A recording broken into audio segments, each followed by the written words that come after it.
Apakah kalian tahu siapa orang yang menemukan radio pertama kali? Biar teman-teman gak penasaran, yuk langsung simak video ini. Guglielmo Marconi. Siapakah dia? Guglielmo Marconi lahir di Bologna, Italia pada tanggal 25 April 1874. Dia adalah anak laki-laki kedua dari Giuseppe Marconi, seorang pria Italia kaya raya, dan Annie Jameson yang berdarah Irlandia.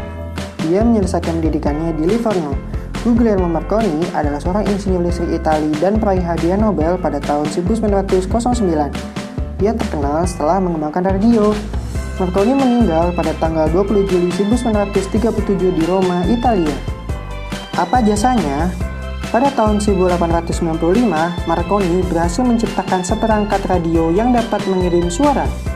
Tahun 1896, dia memperagakan alat penemuannya di Inggris. Di tahun 1901, dia berhasil mengirim berita radio melintasi Samudra Atlantik dari Inggris ke Newfoundland. Penemuan radio Marconi berperan penting di tahun 1909 tatkala kapal SS Republik rusak akibat tabrakan dan tenggelam ke dasar laut. Berita radio sangat membantu untuk menyelamatkan penumpang. Pada tahun yang sama, Marconi berhasil meraih hadiah Nobel untuk penemuannya. Apa manfaatnya? Radio memiliki arti yang sangat penting bagi perjalanan hidup manusia.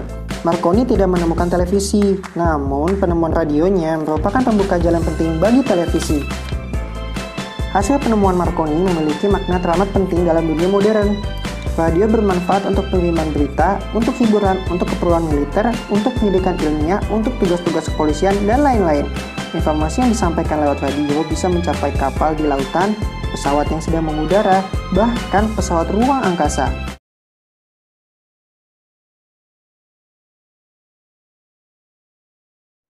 Disiplin dan kerja keras awal dari sebuah inovasi yang hebat adalah judul biografi singkat ini mengenai Bapak Habibie.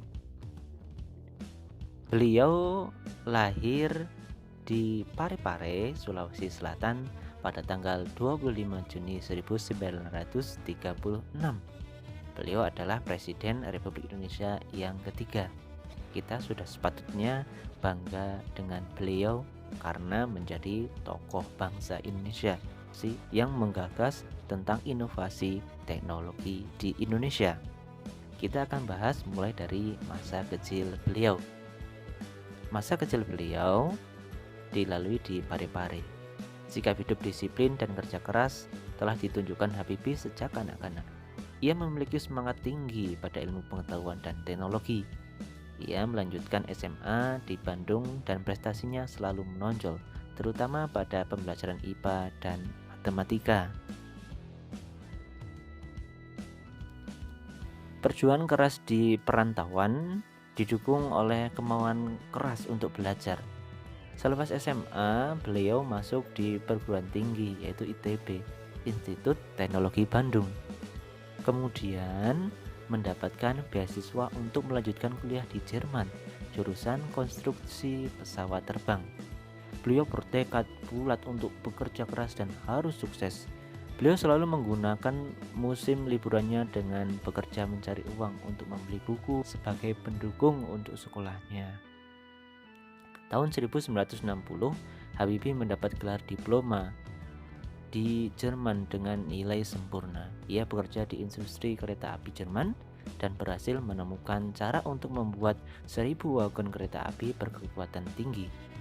Di pagi buta, Habibie harus berjalan kaki cepat ke tempat kerja yang jauh untuk menghemat kebutuhan hidup, kemudian pulang pada malam hari untuk belajar. Habibie kemudian bekerja di industri pesawat terbang Jerman. Karena sikap disiplin dan kerja keras, karir beliau terus naik hingga mencapai Vice President sekaligus Direktur dan Penasihat Senior bidang teknologi. Beliau menjadi satu-satunya orang Asia yang berhasil menduduki jabatan bergengsi di perusahaan pesawat terbang milik Jerman. Tidak hanya itu, prestasi beliau menyumbang sebagai penemu dan sejumlah teori di bidang konstruksi pesawat terbang seperti Habibie Factor, Habibie Theorem, dan Habibie Method yang dipakai oleh universitas di seluruh dunia. Beliau dijuluki sebagai Mr. Crack karena menemukan rumus untuk menghitung cacat badan pesawat terbang.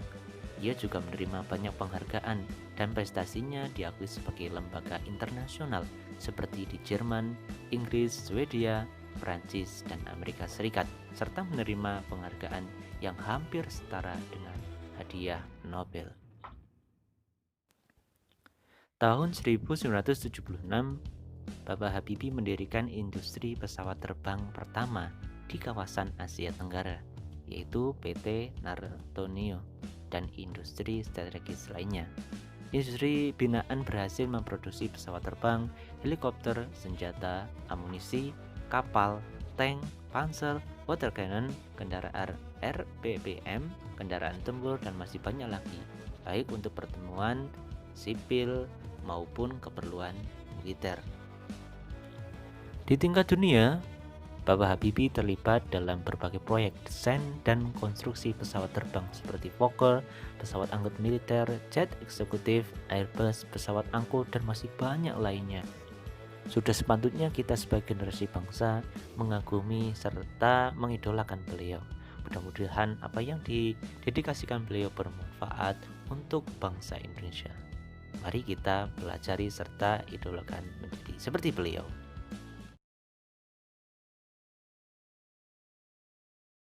Dampak penemuan baru bagi masyarakat. Penemuan baru atau teknologi baru seringkali membawa dampak yang besar bagi masyarakat. Penemuan baru tersebut dapat mengubah masyarakat di bidang ekonomi, sosial, dan budaya. Dampak yang diakibatkan penemuan baru tersebut dapat berupa dampak positif ataupun dampak negatif.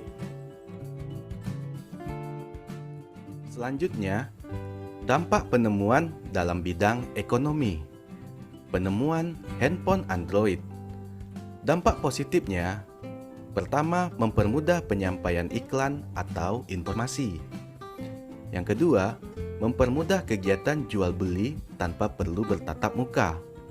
Sedangkan dampak negatif dari handphone Android, pertama, memboroskan uang untuk berbelanja online jika tidak digunakan dengan bijak. Yang kedua, munculnya tindak penipuan dengan telepon genggam. Penemuan laptop atau komputer. Dampak positifnya, menciptakan lapangan kerja di bidang komputer, mempermudah perusahaan dalam pengolahan data. Dampak negatifnya yaitu adanya transaksi yang dilarang.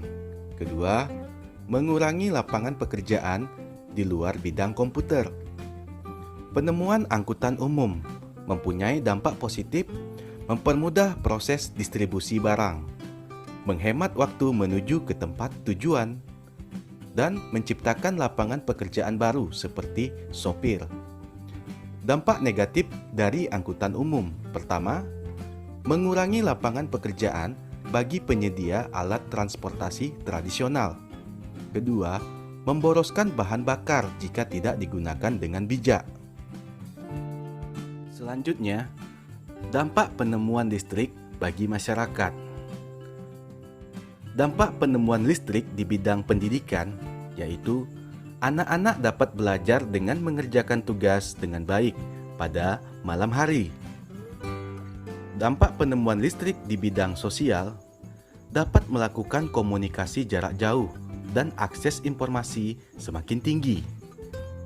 Dampak penemuan listrik di bidang budaya, kegiatan pentas seni dapat dilakukan pada malam hari. Dampak penemuan listrik di bidang ekonomi, kegiatan jual beli dapat dilakukan sepanjang hari. Berikutnya, dampak penemuan televisi bagi masyarakat.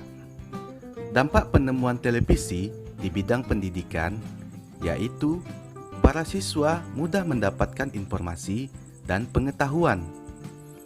Dampak penemuan televisi di bidang sosial. Masyarakat dapat mengetahui informasi terbaru dari berbagai daerah di seluruh dunia. Dampak penemuan televisi di bidang budaya. Masyarakat semakin mudah mengenal budaya dari daerah atau negara lain. Dampak penemuan televisi dalam bidang ekonomi yaitu keuntungan produsen yang beriklan akan semakin meningkat. Selanjutnya, dampak penemuan komputer bagi masyarakat. Dampak penemuan komputer di bidang pendidikan yaitu para siswa mudah mengerjakan tugas sekolah, seperti membuat presentasi. Dampak penemuan komputer di bidang sosial yaitu masyarakat dapat berkomunikasi jarak jauh dengan menggunakan internet. Dampak penemuan komputer di bidang budaya yaitu masyarakat semakin mudah mengenal budaya dari daerah atau negara lain. Dampak penemuan komputer dalam bidang ekonomi yaitu lapangan pekerjaan di bidang komputer semakin meningkat. Dampak penemuan berikutnya yaitu dampak penemuan radio bagi masyarakat. Dampak penemuan radio di bidang pendidikan, para siswa mudah mendapatkan informasi dan pengetahuan. Di bidang sosial, masyarakat dapat mendengarkan berita terbaru.